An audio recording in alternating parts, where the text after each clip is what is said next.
Hey everyone, this is Charmaine from Fantastic Crafts. I hope all of you are having a wonderful Friday. I know I have had a wonderful Friday today. So, today we're going to be doing this super easy wedding card. I know it's not necessarily wedding season just yet, but I've had a few weddings to attend to, and I realized I didn't have any cards, so I wanted to make some. So to start off, we're going to just be using a few Cuttlebug folders. Now you can use any kind of embossing folders you have, and you don't have to use a Big Shot. You could use a Cuttlebug. You can use any embossing machine that you have. I happen to have this on hand, so I decided to use it. So we're going to be taking an A2 card mat, which I cut at 4 by 5 1/4, and then I'm going to be embossing half with the Swiss dots and the other half with the other floral patterned embossing folder. So once we are done with that, then we can begin to assemble our card. Before we start assembling the card, I did want to show you the paper pack I'll be using today.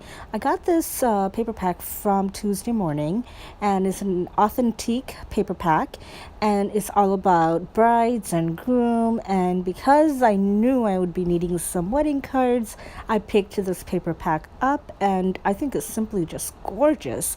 It has all the colors I was looking for. I was going for the black and white classic wedding colors. Black and white doesn't always have to be wedding, but for these set of cards I did want to go more traditional. So I wanted to give you a quick little look at this paper pack. I think they are all gorgeous. I believe there's 2 of each kind of paper, and they are double-sided, so it's nice to kind of get that variety. Now that that's done with, let's actually go to the part of making this card. So I cut a piece of a 8.5 by 11 piece of cardstock at 5.5 by 8.5. So an A2 card base. Now this is a side folding card base rather than a top folding card base. When you do this, you always score at 4 1/4, because then that's where the score line is, and that's where it folds in half. Whenever I make card bases, you get 2 card bases from 1 sheet of paper. And I've always noticed when I cut at 5.5 or 4 1/4, whenever you cut in the middle, there's always a little bit, it's not perfectly even. So I always cut each side. For example, for this particular card base, I did 5.5, and then I switched it over, and then I cut the other piece that was supposed to be in half at 5.5 again, because it has this tiniest sliver of paper that when you do fold it and not cut that, it does not give you a perfectly lined paper.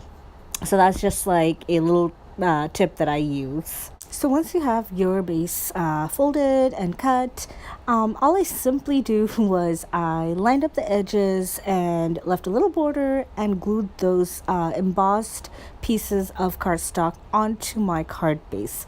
That's how simple this card is. When you emboss something, it takes it to another level.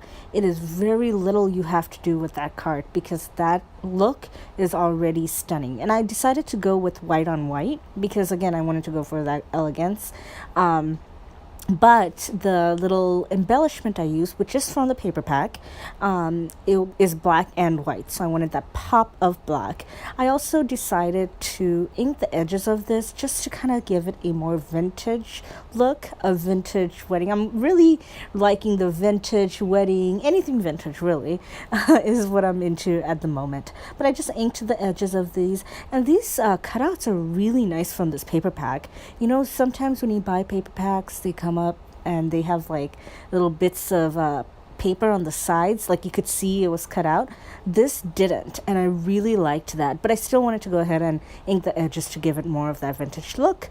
And then once I was done with that, I just popped it up with some 3M foam tape rectangles really, and then I just put it right on the middle, and just I centered it. And you can put it wherever. You don't have to put it in the middle. You can put it crossways, you could put it vertical, horizontal, whichever way you prefer.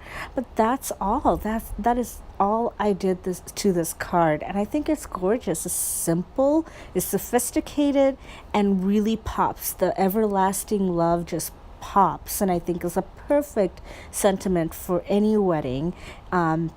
And it's so versatile. You could use it for a lot of things. It could actually, technically, you could even use it for a Valentine card. So I guess, you can also do that. So I really do hope you guys enjoyed this video. And I'm sorry it was a little late today, but I had a few errands to run. So then I uploaded this video a little later than I anticipated. So until next time, guys, have a great day. Bye.